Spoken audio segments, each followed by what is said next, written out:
그동안 좋았어요? 무슨 소리니? 몰랐죠? 엄마가 처음부터 계획했던 거. 돈 많은 외로운 남자 만나서 팔자 피려고. 그래서 나도 아버지라고 불러주니까 그렇게 좋았냐고요. 그 순간 머리가 하얘졌습니다. 지금까지 믿고 있던 모든 것들이 한순간에 무너지는 느낌이었어요. 그 따뜻했던 가족의 시간들이, 아들놈이 저를 따르던 모든 순간들이 거짓이었다는 거죠. 하지만 상훈이는 거기서 멈추지 않았어요. 마지막에 더욱 충격적인 말을 했거든요. 그 말을 듣고 저는 이 모든 상황이 얼마나 치밀하게 계획된 일이었는지 깨닫게 되었습니다. 영상 시작하기 전에 오른쪽 아래 공짜인 구독과 좋아요 눌러주세요. 누르셨다면 영상 시작하겠습니다. 안녕하세요. 저는 부산에서 작은 술집을 운영하는 55세 한태용입니다. 어릴 때부터 저는 공부보다는 장사에 관심이 많았어요. 책상 앞에 앉아 있기보다는 사람들과 만나고 무언가를 만들어내는 일이 좋았거든요. 그래서 대학도 포기하고 일찍부터 음식 관련 사업에 뛰어들었습니다. 처음엔 정말 힘들었어요. 실패도 많이 했고 빚도 져봤고 몇 번이나 포기하고 싶었거든요. 하지만 포기하지 않고 계속 도전했어요. 실패할 때마다 뭐가 잘못됐는지 곰곰이 생각해보고 다시 일어서고 또 도전하고, 그렇게 십몇 년을 버텨내니까 이제야 제법 손님들이 찾아주는 술집 사장이 되었습니다. 매출도 어느 정도 나오고 생활도 안정되었어요. 그런데 문제가 하나 있었어요. 일에만 너무 매달린 나머지 정작 개인적인 삶은 완전히 놓쳐버린 거예요. 50이 넘도록 제대로 된 연애 한 번 못 해봤거든요. 젊을 때는 사업 성공시키는 게 우선이라고 생각했는데 나이가 들어보니까 이렇게 혼자 사는 게 얼마나 외로운 일인지 뼈저리게 느끼게 되더라고요. 매일 밤 가게 문을 닫고 빈집에 돌아가면 그 적막함이 정말 견디기 힘들었어요. 텔레비전을 틀어놔도 혼자 보는 재미가 없고 맛있는 음식을 해먹어도 혼자 먹으니까 맛이 없더라고요. 주변 친구들은 다들 가정을 꾸리고 자식들과 행복하게 지내는 모습을 보면서 저만 뒤처진 것 같은 기분이 들었어요. 그런데 어느 날 가게에 특별한 손님이 나타나셨어요. 일주일에 한두 번씩 혼자 오시는 여성분이었는데 이름은 김성희 씨였어요. 첫인상부터 범상치 않으셨어요. 단아하고 품격 있는 모습에 말씀하시는 것도 참 우아하시더라고요. 나이는 저보다 조금 어려 보이셨는데 혼자 술을 드시면서도 전혀 어색해하지 않으시는 당당함이 있으셨어요. 처음에는 그냥 단골 손님 중 한 분이라고 생각했어요. 그런데 자꾸 신경이 쓰이더라고요.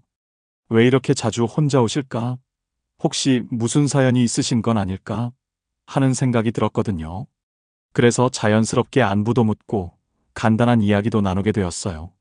그러던 어느 날 하루 종일 비가 내리는 날이었어요.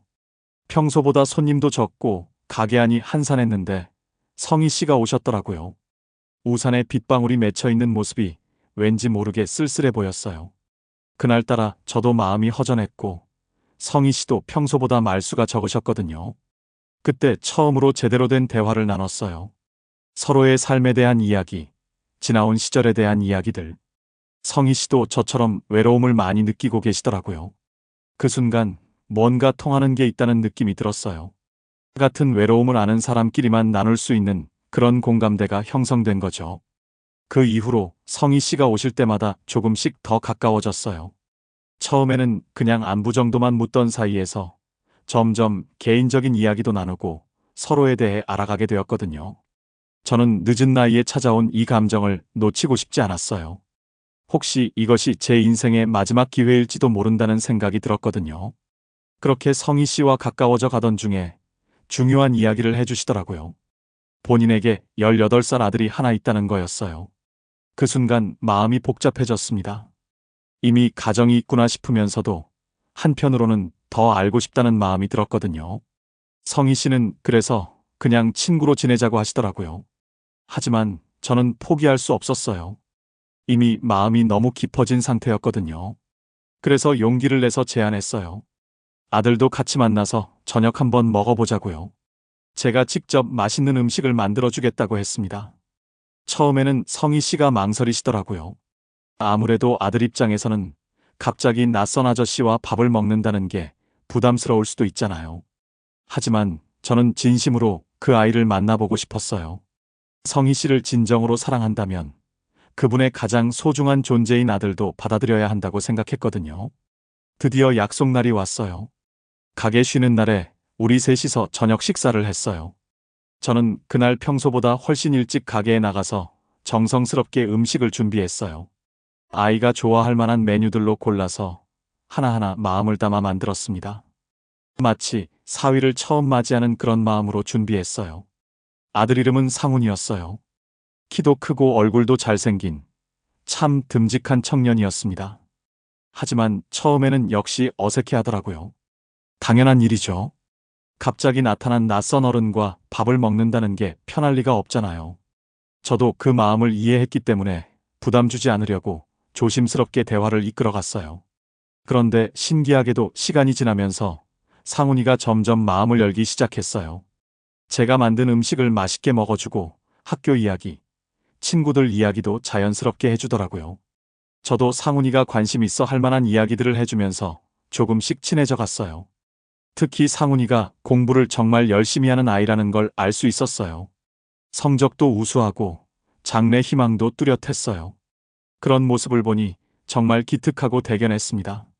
이런 훌륭한 아들을 둔 성희 씨가 새삼 대단하게 느껴졌어요. 그 이후로 우리는 자주 만나게 되었어요. 가끔 상훈이도 함께 나와서 밥도 먹고 영화도 보러 가고 정말 자연스럽게 가족 같은 분위기가 만들어졌어요. 상훈이도 처음의 어색함이 완전히 사라지고 저를 편하게 대해주기 시작했어요. 심지어 저를 아버지처럼 따른다고 말해주기도 했어요. 그렇게 몇 달이 지나고 우리는 함께 살기로 결정했어요. 이미 가족 같은 분위기였고 서로에 대한 마음도 확실했거든요. 결혼식을 작게나마 올리자고 제안했는데 성희 씨는 그런 형식적인 것보다는 그 비용을 아껴서 실용적으로 쓰는 게 낫겠다고 하시더라고요. 저도 그 말이 합리적이라고 생각했어요. 그래서 우리는 조용히 한 집에서 살기 시작했어요. 오랫동안 혼자 살던 집이 갑자기 활기로 가득 찼어요. 성희 씨가 차려주는 따뜻한 밥상, 상훈이가 공부하는 모습, 저녁에 함께 텔레비전을 보며 대화하는 시간들. 이 모든 게 꿈만 같았어요. 상훈이는 정말 착한 아이였어요. 제 말도 잘 들어주고 예의도 바르고 공부도 열심히 했어요. 가끔 사춘기 아이답게 토라지거나 대들기도 했지만 그럴 때마다 성희 씨가 한마디만 하면 바로 사과하는 효자였어요. 저는 이런 아들을 둔 것이 정말 행복했습니다. 드디어 제게도 진짜 가정이 생긴 것 같았어요. 늦은 나이에 찾아온 선물 같은 가족이었습니다. 매일 아침 상훈이가 학교 가는 모습을 배웅하고 성희 씨와 함께 하루 계획을 세우는 이런 평범하지만 소중한 일상이 저에게는 세상에서 가장 큰 행복이었어요.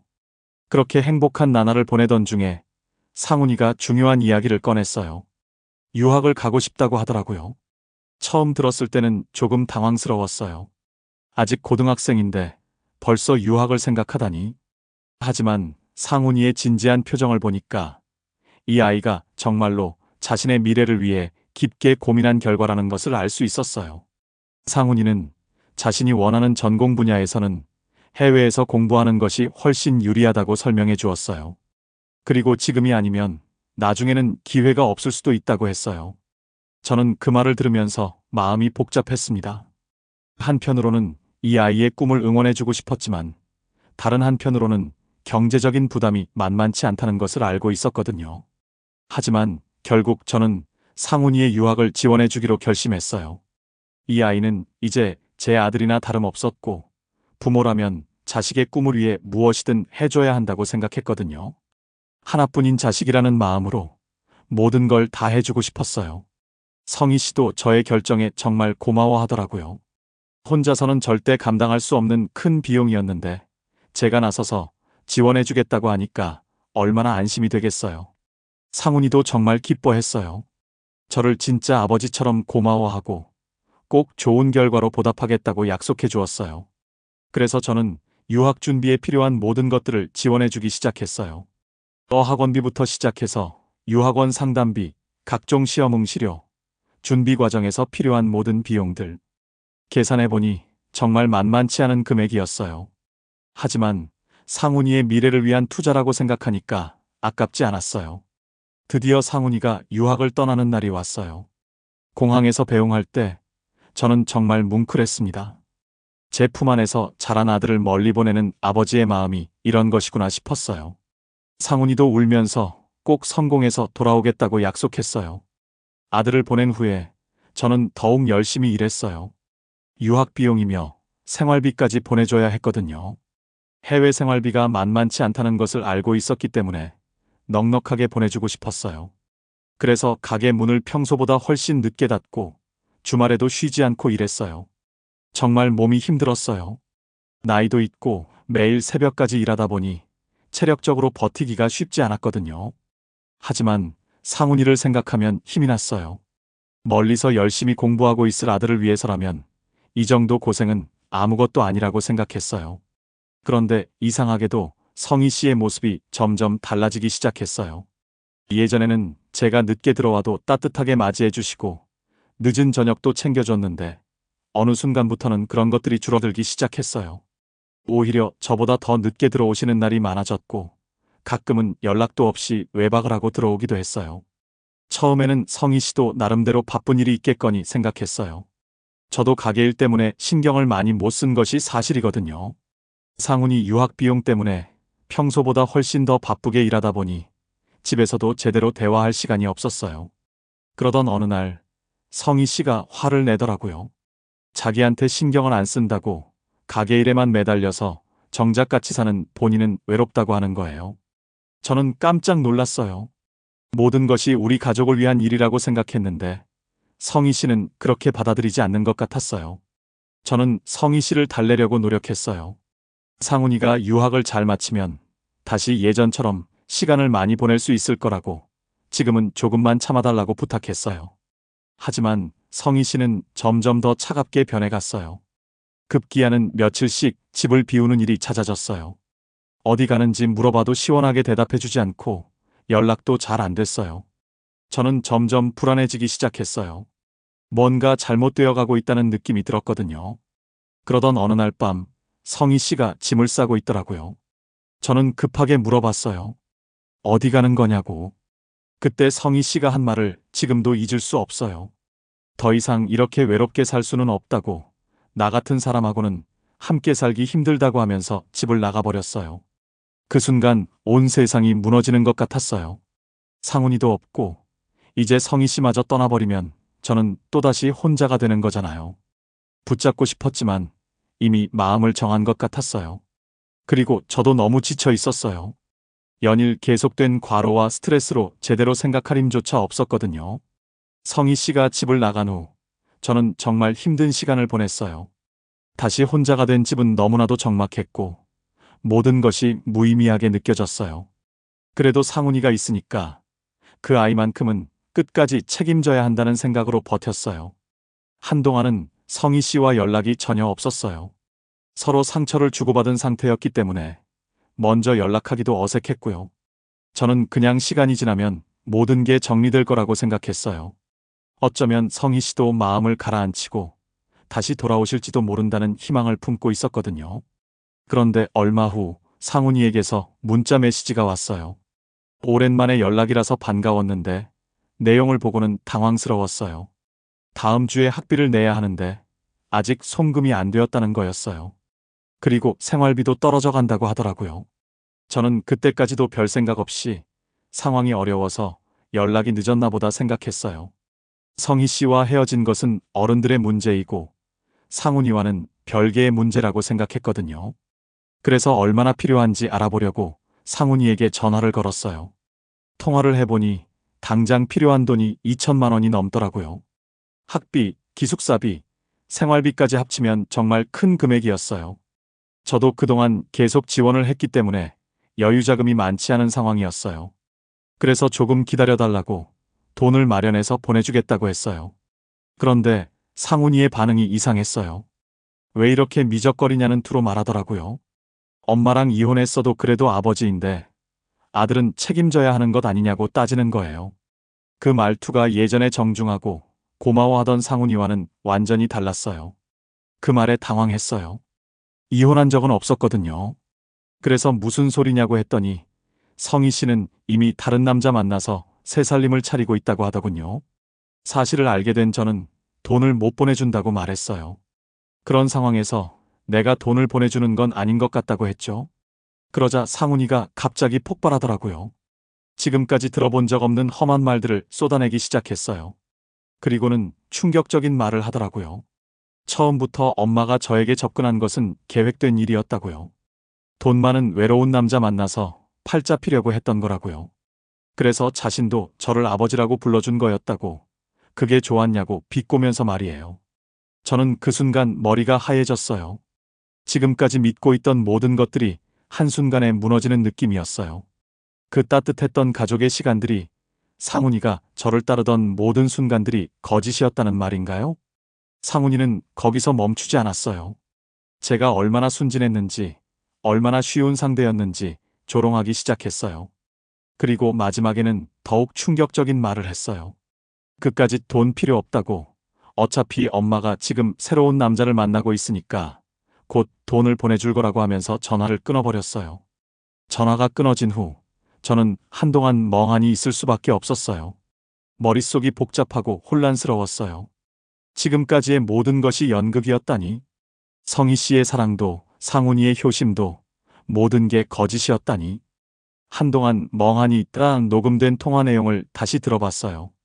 평소에 설정해둔 기능이었는데 이런 중요한 순간에 작동된 거였어요. 저는 그 녹음 파일을 들어보면서 상황을 정리해 보려고 했어요. 들어보니까 상훈이가 한 말들이 너무나도 명확했어요. 처음부터 계획된 사기였다는 것, 제 외로움을 이용해서 접근한 것, 그리고 지금도 성희 씨가 다른 남자를 만나고 있다는 것까지. 모든 게 녹음되어 있었어요. 그 순간 분노가 치밀어 올랐어요. 저의 진심을, 저의 사랑을, 저의 희생을 이렇게 우롱할 수 있단 말인가요? 지금까지 보낸 수천만 원의 돈도 돈이지만 그보다도 제 마음을 이렇게 짓밟힌 것이 너무나도 분했어요. 저는 이대로 당하고만 있을 수 없다고 생각했어요. 이런 사기꾼들을 그냥 놔두면 또 다른 피해자가 생길지도 모르잖아요. 그래서 이 녹음 파일을 가지고 어떻게 대응할 수 있을지 알아보기 시작했어요. 녹음 파일을 확인한 저는 바로 변호사 사무실을 찾아갔어요. 이런 경우에 어떻게 대응할 수 있는지 상담을 받아보고 싶었거든요. 변호사님께서 녹음 파일을 들어보시고는 이건 명백한 사기 사건이라고 말씀해 주시더라고요. 특히 상훈이가 직접 인정한 내용들이 녹음되어 있기 때문에 법적으로 충분히 대응할 수 있다고 하셨어요. 사기죄로 고발이 가능하고 지금까지 보낸 돈을 돌려받을 수도 있다고 하시더라고요. 저는 그 말을 듣고 정말 안도했어요. 먼저 경찰서에 가서 사기 고발장을 접수했어요. 녹음 파일과 함께 지금까지의 송금 내역, 카카오톡 대화 내용들을 모두 증거로 제출했어요. 담당 형사님께서도 이렇게 명확한 증거가 있는 경우는 드물다고 하시면서 빠르게 수사를 진행하겠다고 약속해 주셨어요. 수사가 시작되자 놀라운 사실들이 하나둘씩 드러나기 시작했어요. 성희 씨와 상훈이는 이미 여러 차례 비슷한 범죄를 저질렀던 전과자들이었어요. 외로운 중년 남성들을 타겟으로 해서 접근한 후 가족으로 받아들여지면 각종 명목으로 돈을 뜯어내는 수법을 반복해왔던 거였어요. 저만 당한 것이 아니었어요. 이미 여러 명의 피해자들이 있었고 그들도 저와 비슷한 방식으로 속았던 거였어요.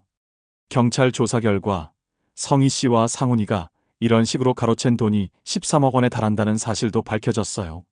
며칠 후 성희 씨가 현재 살고 있는 곳이 파악되었다는 연락이 왔어요. 정말로 다른 남자와 살고 있더라고요. 상훈이 말대로 새로운 타겟을 찾은 거였어요. 그 남자도 저와 비슷한 처지의 외로운 중년이었고 이미 상당한 금액을 뜯기고 있는 상황이었어요. 결국 성희 씨는 경찰에 체포되었어요. 상훈이는 해외에 있어서 바로 체포할 수는 없었지만 한국 영사관을 통해서 유학생 비자 취소 절차가 진행되었어요. 사기죄 공범으로 수배되었기 때문에 더 이상 해외에서 생활할 수 없게 된 거죠. 재판 과정에서 더욱 놀라운 사실들이 밝혀졌어요.